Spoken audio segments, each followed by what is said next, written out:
Mesdames, Messieurs, bonjour et bienvenue sur ce plateau de votre émission, la pasteur Mariette chez vous. Et comme je vous l'ai dit la fois dernière, nous faisons cette émission étant le couple Mukuna, le couple pastoral Mukuna. Et ça, c'est notre deuxième numéro. Je m'appelle Jéré Mukuna et je suis là sur ce plateau pour parler du Seigneur. Comme on l'a toujours dit, à la loi et au témoignage, si on ne parle pas ainsi, il n'y aura point d'horreur pour le peuple. On ne peut pas se taire, nous devons parler. On a été envoyé sur terre avec une mission, celle de propager la bonne nouvelle, la parole de Dieu. Ce soir, on est ensemble, comme la fois dernière, avec mon épouse, la pasteur Mariette Midon Mukuna, avec qui nous allons animer ensemble, parce que c'est une émission où nous échangeons, où nous parlons du Seigneur ensemble. Bonjour, maman pasteur. Bonjour. Comment vous allez? Ça va par la grâce de Dieu. Voilà, est-ce que vous pouvez nous amener dans une prière pour qu'on puisse commencer cette émission, parce qu'on a toujours dit à tout Seigneur, tout honneur. Oui, nous allons prier que la gloire, l'honneur, la louange ne reviennent qu'à ce Dieu qui a permis encore une fois de plus que nous soyons là. Nous prions tout simplement que notre connaissance s'étaise et que le Saint-Esprit de Dieu soit au contrôle de toutes choses, dans le nom de Jésus. Amen. Amen. Nous sommes très heureux d'être là encore ce soir. Nous vous saluons, vous tous qui êtes à Paris, vous qui êtes en Belgique, partout où vous êtes, en Afrique, en Amérique, en Asie. Nous vous disons bonjour au nom de notre Seigneur Jésus-Christ et nous disons également merci à nos réalisateurs qui font du bon boulot et dans les Seigneurs. Donc, je dis merci à Tegra et puis merci à Ketia Benza. Voilà, maman, nous commençons notre émission. Notre thème d'aujourd'hui est « Quand le Fils de l'homme viendra, trouvera-t-il la foi sur la terre ?» Quand Jésus-Christ va revenir, trouvera-t-il la foi sur terre? Et nous avons défini la foi comme étant une ferme assurance de choses qu'on espère, mais une démonstration de celles qu'on ne voit pas. C'est ça? Selon la parole de Dieu, oui. Dans Hébreux 11, verset 1, c'est ça, si je ne m'abuse. Voilà. Et aujourd'hui, on parle de la foi parce que nous avons constaté que en cette fin de temps, apparemment, les gens ont perdu la foi.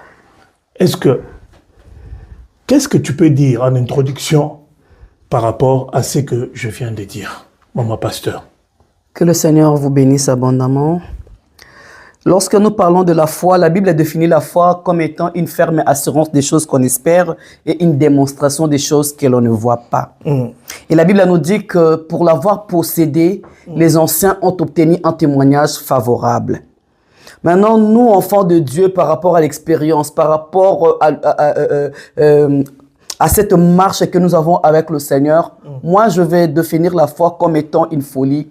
La foi, c'est croire là où tout le monde refuse de croire. Donc, c'est ça, la foi, selon moi. Pourquoi? Par rapport à la marche faite avec le Seigneur, j'ai compris que la foi, c'est la folie. La foi, c'est croire là où tout le monde refuse de croire. Voilà un peu ma définition. La question nous est posée aujourd'hui dans cette émission. Est-ce que lorsque le Fils de Dieu reviendra sur la terre, trouvera-t-il la foi? Est-ce que lorsque vous observez ce qui se passe actuellement dans notre milieu, comment je peux dire, dans le milieu chrétien, où nous évoluons, parce qu'on ne cessera jamais de parler de l'Église, corps du Christ. On ne cessera jamais de parler du temple. Est-ce que vous pensez vraiment qu'il y a la foi aujourd'hui? Est-ce que la foi n'a pas été délaissée? Lorsque la Bible déclare justement dans le livre de Luc 18, le verset 8, partie B, « Mais quand le Fils de l'homme viendra, trouvera-t-il encore la foi sur la terre ?» Nous sommes en train de remarquer qu'aujourd'hui, les gens partent à l'église juste par habitude. Les gens sont en train de prier par habitude, mais il n'y a plus la foi.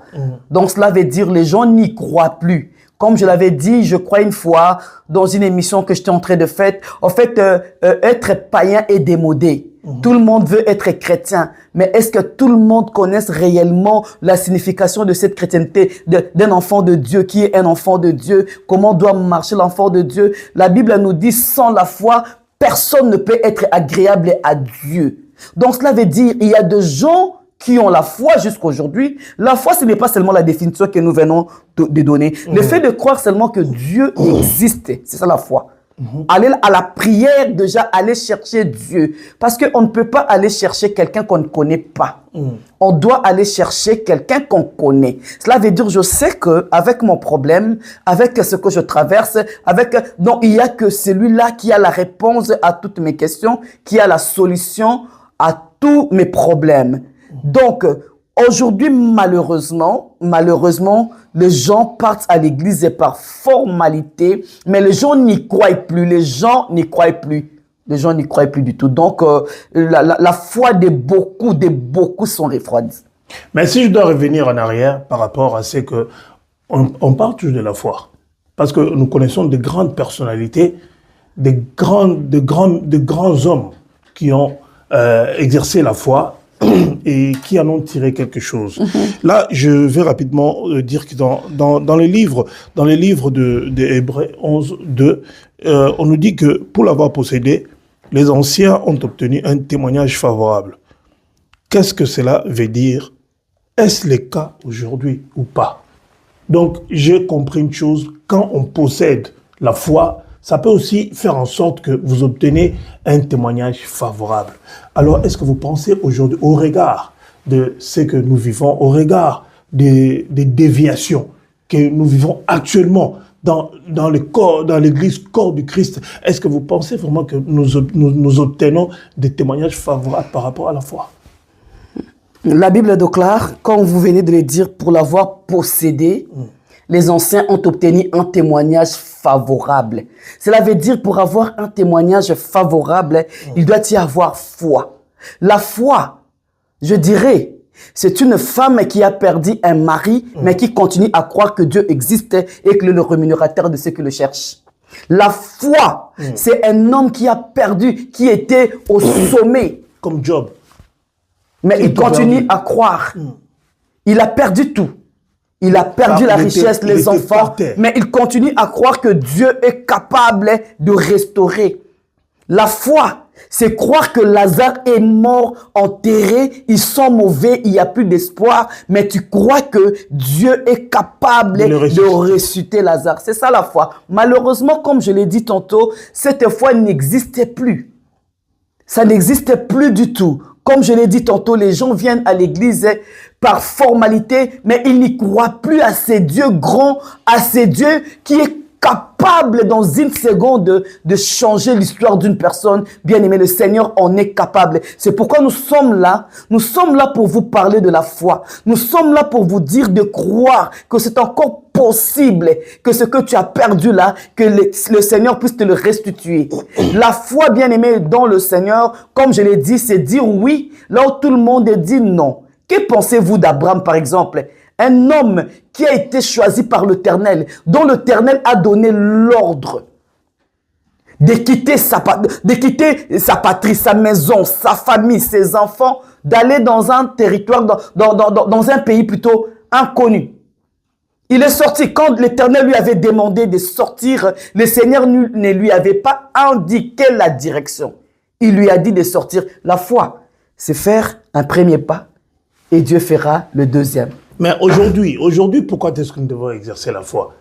Pourquoi est-ce qu'on doit exercer la foi? Parce que, est-ce important? Parce qu'il faut vraiment expliquer à ceux qui nous suivent en ce moment. Bon, les gens parfois croient que la foi, c'est juste le fait d'espérer qu'on aura une voiture et demain on l'a. Les autres pensent qu'avoir la foi, c'est espérer au mariage, un jour être marié. Et d'autres aussi espèrent que avoir la foi, c'est le fait de croire fermement qu'on aura de l'argent et c'est terminé. Est-ce que cela va plus loin, au-delà de nos pensées, ou ça s'arrête juste à ce que nous allons posséder physiquement? Déjà, nous devons matériellement. Déjà, nous devons savoir que la foi est spirituelle. Or, les choses spirituelles sont pour les gens spirituels. La foi, ce n'est pas seulement espérer au bien de ces mondes. La foi, c'est croire qu'un jour, nous allons hériter le royaume des cieux. Déjà ça, comme j'ai toujours l'habitude de le dire, l'objectif de l'Église, c'est de préparer le peuple de Dieu à la rencontre du Seigneur. Donc, une personne déjà qui croit. La Bible dit que celui qui s'approche de Dieu commence d'abord par croire que Dieu existe. Le problème maintenant, c'est ça. Commence d'abord par croire que Dieu existe. Il est réel. Et qu'il est le rémunérateur de ceux qui le cherchent. C'est ça la foi. Comment peux-tu espérer être rémunéré quand tu ne crois pas au rémunérateur? C'est ça déjà le problème.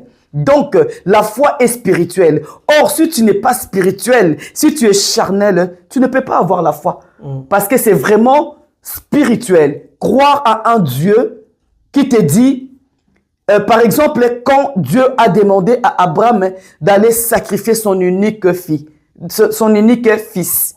Mais, j'ai eu à prêcher dans des églises où j'ai écouté même les réactions de Jacques dire impossible. On ne peut pas me demander d'aller sacrifier ma fille. Mais est-ce que lorsque Dieu te demande d'aller sacrifier Isaac, il est Dieu, n'est-ce pas qu'il est le créateur d'Isaac? Donc s'il t'ordonne d'aller... D'ailleurs, l'histoire d'Isaac, c'est connu de tous. Nous avons vu des femmes qui étaient de 2e bureau, 3e bureau. Ils ont fait la rencontre avec le Seigneur. Donc cela veut dire la femme devait sortir dans cette richesse. Dans ce qui l'opulence. Oui. La femme était dans l'opulence. La femme avait tout. Mais le Seigneur demande à cette femme de sortir dans cette position et de tout laisser.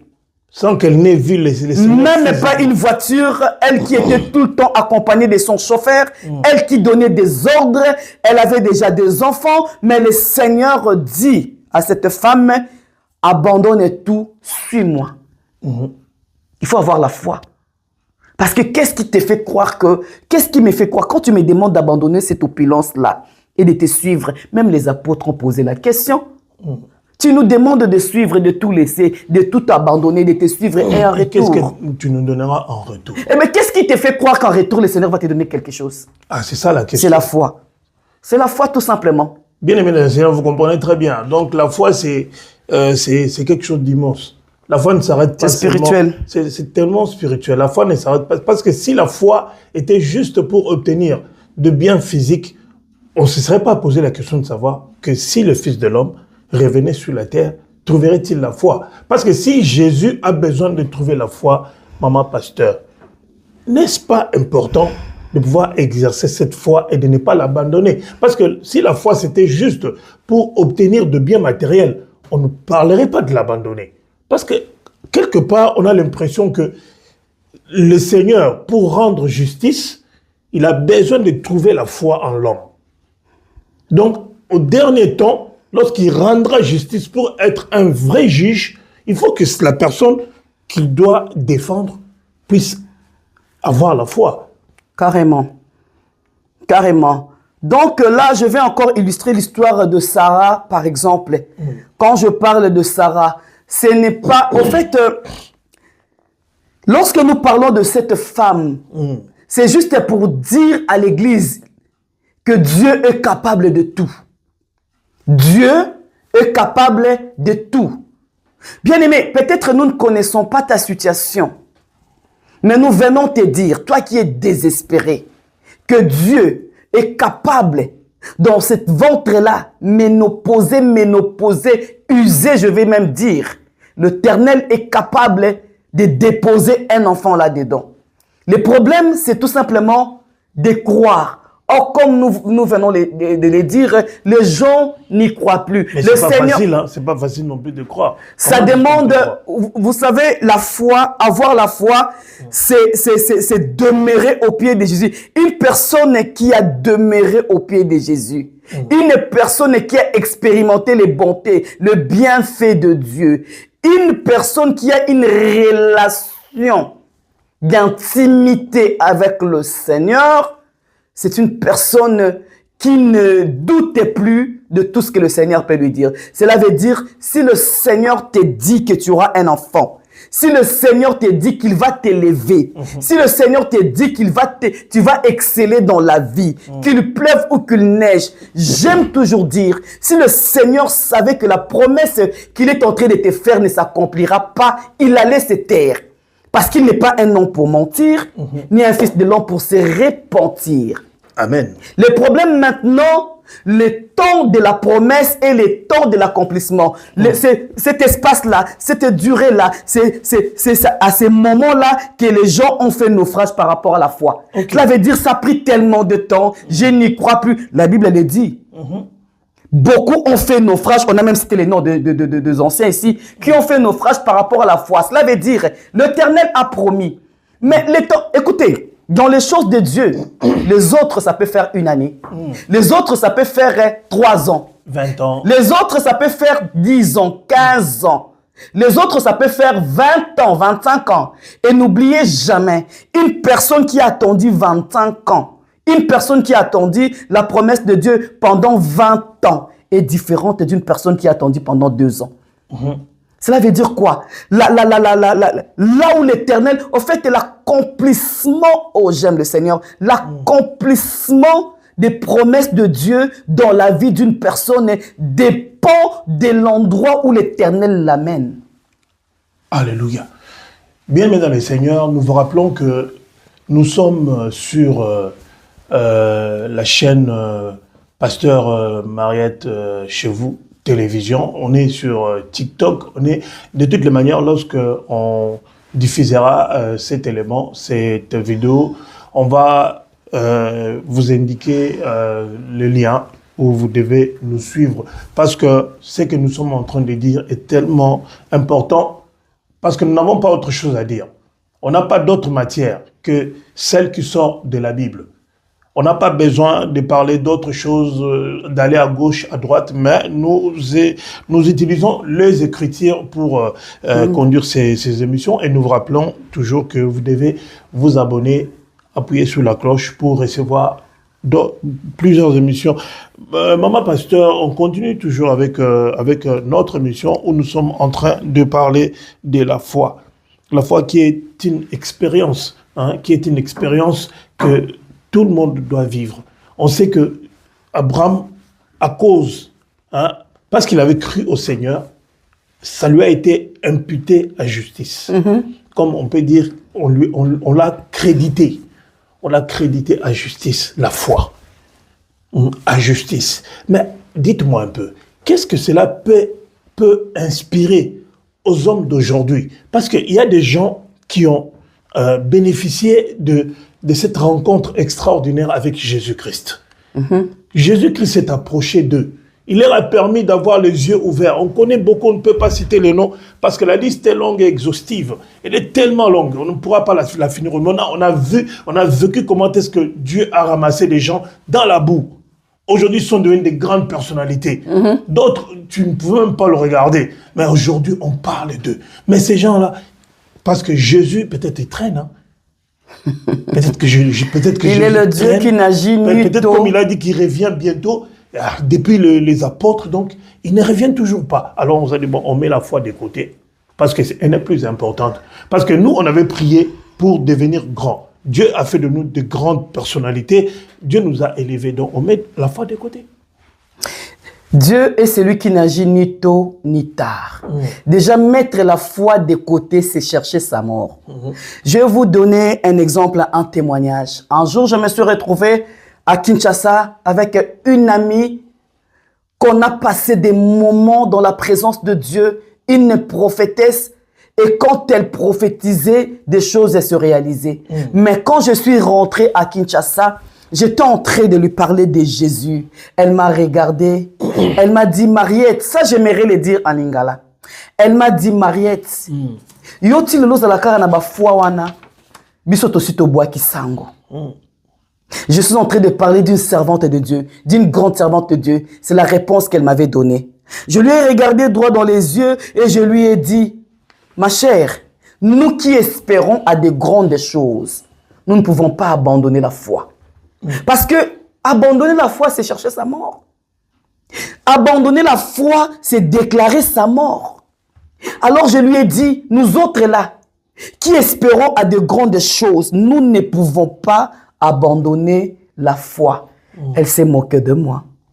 Mais aujourd'hui, où la même année, c'était en 2018, L'année prochaine, quand je suis rentré en Europe, 2 mois, si pas 3 mois après, cette amie-là est morte. Quand tu abandonnes la foi, cela veut dire que tu n'espères plus en rien. Tu ne crois plus en rien. Il faut faire très attention. C'est très dangereux. Surtout quand tu es serviteur de Dieu. Le Seigneur est capable de te prendre parce que tu es devenu inutile. Or, nous devons accomplir le pourquoi de notre existence sur la terre. Ça demande beaucoup. Le chemin de Dieu, c'est un chemin rocailleux. Et la Bible déclare, il n'y a que ceux qui persévèrent jusqu'à la fin. La foi, c'est persévérer jusqu'à la fin. La foi, c'est marcher contre vents et marées. C'est ça la foi. Mais quels sont les risques qui peuvent se présenter lorsque quelqu'un... Que court-il comme risque ces gens qui sont dans les Seigneurs mais qui abandonnent leur foi? Mais justement, c'est ce que je viens de dire. Oui. C'est la mort tout simplement. La mort peut être spirituelle aussi. Mais c'est la mort. Mais ils ont des grands ministères, ils ont des grands... Tu vois, la personne, elle a un grand ministère et ça continue. Et il y a des miracles qui s'opèrent dans ces ministères. Il y a beaucoup de gens qui viennent. Et il y a beaucoup d'argent qui rentre. Et voilà, donc, dites-nous un peu. Hein. Le fait d'avoir un grand ministère ne fait pas de toi un homme de foi. Le fait d'avoir un grand ministère ne fait pas de toi un homme ou une femme de foi, surtout actuellement, dans ces siècles présents où les gens sont il y a un mouvement au fait. Les gens ne partent plus à l'église pour écouter la parole de Dieu. Parce que vous allez remarquer, même dans des églises où il y a seulement 5 personnes, il y a 10 personnes, il y a plus la présence de Dieu là-dedans que dans des méga churches. Cela veut dire, les gens aujourd'hui veulent aller dans des grandes églises. Parce qu'il y a un vent. Ben voilà, les spectacles, bien parlé. Donc, il y a un vent. Puisque ma copine va là-bas, je vais aussi aller là-bas. Puisque l'autre chante, moi aussi. Lorsque l'autre là prêche bien en français, je vais aller là-bas. C'est ça aujourd'hui. Comme nous l'avons dit, aller à l'église, c'est aller chercher Dieu. Mais actuellement, les gens ne partent plus à l'église pour aller chercher Dieu. Mais ils partent à l'église pour aller chercher leurs intérêts. Or, nous sommes condamnés à privilégier d'abord les intérêts de Dieu. Les intérêts de Dieu peuvent te prendre... Écoutez, les intérêts de Dieu peuvent te prendre, te demander même 10 ans, même 15 ans, même 20 ans. C'est alors que l'Éternel, ça dépend d'une personne à une autre, ça dépend de l'appel, ça dépend de l'appel. Une personne qui a vraiment l'appel de Dieu, appelée à de grandes choses, c'est une personne que Dieu va former, c'est une personne que le Saint-Esprit de Dieu va aider à augmenter la foi. Parce que nous avons écouté les témoignages de beaucoup de serviteurs de Dieu, ils n'avaient rien du tout, rien du tout. Mais le Seigneur lui montrait chaque fois qu'il était devenu un grand pasteur. Et il faut faire très attention. Tu peux faire un rêve aujourd'hui. Le Seigneur te montre que tu es devenu un grand homme de Dieu, un grand pasteur, ne te presse pas. Cela veut dire parce que nous avons vu de gens, tu fais le rêve aujourd'hui, mais le Seigneur m'a montré que je suis devenu un grand pasteur, tu abandonnes ton mentor et tu pars ouvrir l'église. Mais non, peut-être que c'est dans 15 ans, c'est dans 20 ans. On ne peut pas donner, bien aimé dans le Seigneur, le contact de ta voiture à un enfant de 10 ans. Non, il y aura accident, il y aura catastrophe. L'Éternel prend toujours le temps de former la personne. Et dans cette formation, ça demande de la foi. La foi, c'est espérer, c'est croire que Dieu est capable d'accomplir ce qu'il a promis. Comme il a promis à Habakkuk. Bien aimé, il ne faut pas faire comme Joseph. Même Joseph, lorsqu'il a raconté ses songes à ses frères, il a attendu comme 40 ans pour voir ce que Dieu lui avait dit s'accomplir. Mais vous voyez les songes le lundi, vous voulez que ça s'accomplisse le mercredi. Et vous avez des problèmes. Abraham était un homme fait de chair et de sang.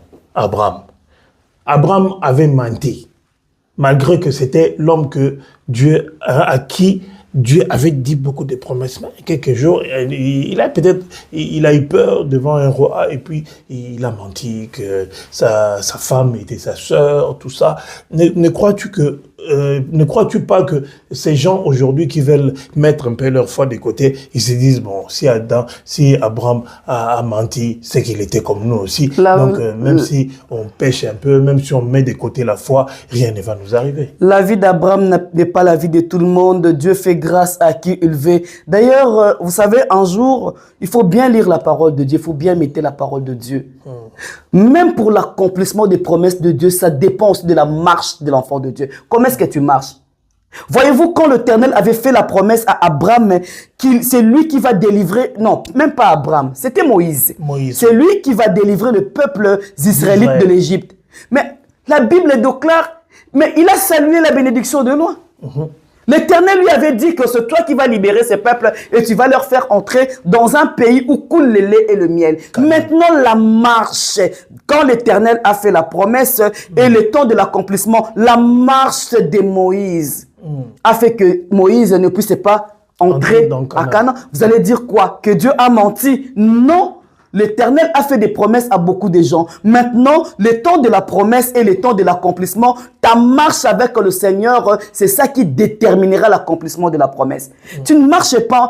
C'est vrai, aujourd'hui, qu'est-ce que nous remarquons? Le Seigneur m'avait dit, le Seigneur m'avait fait la promesse. L'Éternel, tu croises le... Non, non, non, non, non, non, non. Puisque l'Éternel avait parlé, comme nous avons l'habitude de le dire, c'est biblique d'ailleurs, il y a la part de Dieu, il y a la part de l'homme. L'Éternel a libéré la parole. L'Éternel a libéré la promesse. C'est à toi maintenant de saisir la promesse et de marcher avec foi, tout en croyant que celui qui m'a fait la promesse ne mentira pas.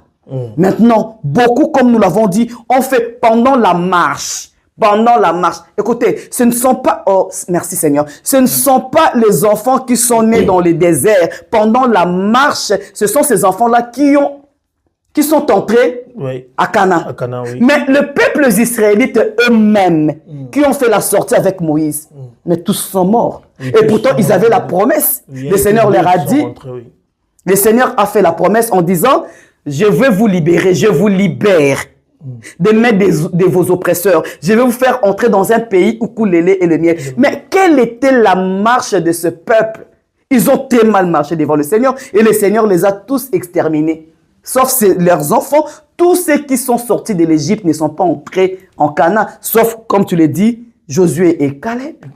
Pourquoi? La marche n'était pas bonne devant l'Éternel et l'Éternel les a exterminés et a fait entrer maintenant leur postérité. Mais maintenant, qu'est-ce qu'on peut dire? Qu'est-ce que vous pouvez dire? Qu'est-ce qu'on peut dire? Parce qu'on est en train de chuter. On est en train de chuter. Bon, dans l'entretemps, j'aime bien quand tu dis j'aime le Seigneur. Ça fait du bien. Et puis quand vous dites, quand tu dis relève-toi, toi qui dors. Bon, à celui qui dort là. À cette personne maintenant qui ne comprend pas la vraie valeur de posséder la foi, de la garder jusqu'au retour de notre Seigneur Jésus-Christ. Que ce soit un païen, que ce soit un serviteur de Dieu, qui que ce soit, qu'est-ce que tu peux dire par rapport à cet homme-là?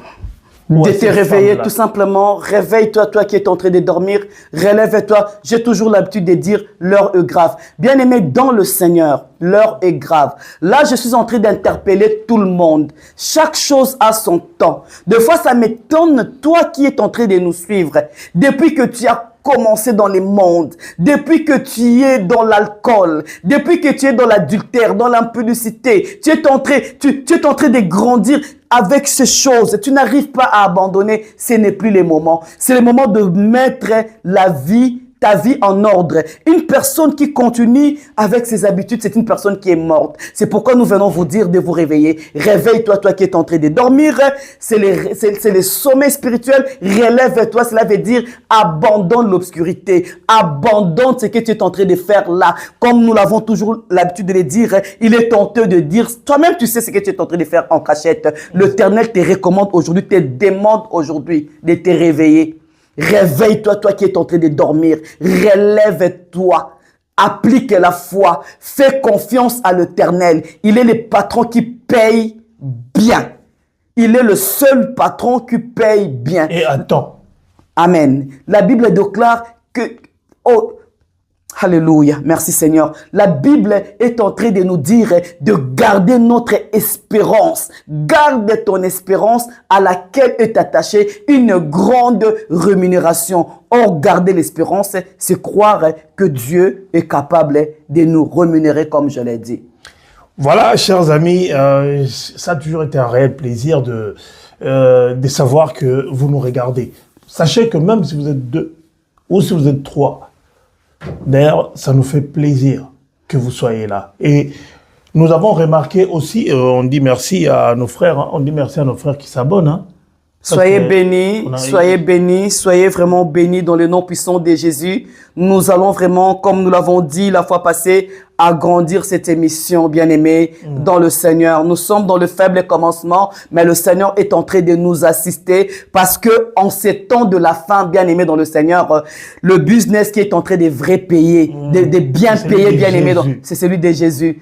Donc, même comme mon pasteur l'a dit aujourd'hui, cet homme de Dieu que j'aime beaucoup, comme il a dit aujourd'hui, associez tout ce que vous êtes en train de faire, associez ça à Jésus-Christ. Que ce soit ton travail, le business, ton ministère, ton mariage, ta famille bien-aimée. Associe cela à Jésus-Christ et vous allez réussir. En ces temps de la fin, si tu n'associes pas Christ dans tout ce que tu es en train de faire, je peux te rassurer que tu vas échouer. Et ce n'est pas les désirs de Dieu. Soyez bénis dans le nom puissant de Jésus. Voilà, bien-aimés dans le Seigneur, les jours qui viennent, vous aurez des émissions comme Sauvons nos mariages. Parce que, vous savez, on est aussi spécialiste dans ce genre de conseils. On va passer là, on va essayer un peu de décortiquer pour savoir qu'est-ce qui ne va pas dans les mariages. Pourquoi tant de divorces? Pourquoi il y a des divorces? Pourquoi tant de divisions? On va partager notre expérience avec vous, chers frères et sœurs. Parce que, vous savez, il ne faut pas être pressé d'entrer dans quelque chose que vous ignorez, que vous ne connaissez pas. Parce que vous risquez d'être surpris. Alors, pour terminer cette émission, je nous demanderai, bien aimé, de garder la foi. Si vous ne connaissez pas ce que c'est que la foi, ou bien les avantages d'avoir la foi, allez dans le livre d'Hébreux. Lisez ces livres-là. Il est riche en ce qui concerne les histoires qui parlent de la foi. Maman, s'il y a une dernière parole que tu peux dire avant qu'on puisse clore définitivement cette émission, ce serait laquelle? Abonnez-vous tout simplement. Aimez Jésus. Aimez Jésus, bien-aimé dans le Seigneur. Aimez Jésus. La Bible déclare, tu aimeras Jésus, ton Dieu. Tu aimeras ton Dieu de tout ton cœur, de toute ton âme. Bien-aimé dans le Seigneur, tu dois aimer Jésus plus que ton mari. Tu dois aimer Jésus plus que ta femme. Tu dois aimer Jésus plus que tes enfants. Tu dois aimer Jésus plus que tout ce que tu possèdes. Parce que, bien-aimé dans le Seigneur, c'est Dieu qui t'a donné ce que tu as là. Et toi-même, tu dois aimer Jésus plus que toi-même. Bien-aimé dans le Seigneur, parce que tel que tu es là, tu ne t'appartiens même pas. L'Éternel peut prendre la résolution de te prendre aujourd'hui, parce que tout ce qui est en toi et toi-même appartient à l'Éternel. Alors, il faut aimer Jésus-Christ de tout ton cœur. Soyez bénis dans le nom puissant de Jésus. Merci, chers frères, chères sœurs. Vous qui nous avez suivis aujourd'hui, c'était le couple pastoral, Mukuna, qui était chez vous pour vous parler de ces thèmes, de ces grands sujets qu'est la foi, qu'on n'a même pas fini, parce qu'on n'a pas trop de temps. Et puis, il faudrait toujours faire des micro-émissions, des émissions qui ne sont pas trop longues, pour que vous puissiez suivre, que vous ne puissiez pas vous lasser. Avec cette espérance de vous retrouver la fois prochaine, si le Seigneur ne revient pas. Amen. Nous vous disons au revoir, nous vous disons merci, et je tape là, et nous disons également merci à nos enfants qui font ce travail avec beaucoup d'amour. Que Dieu vous bénisse. Amen, amen, amen, amen.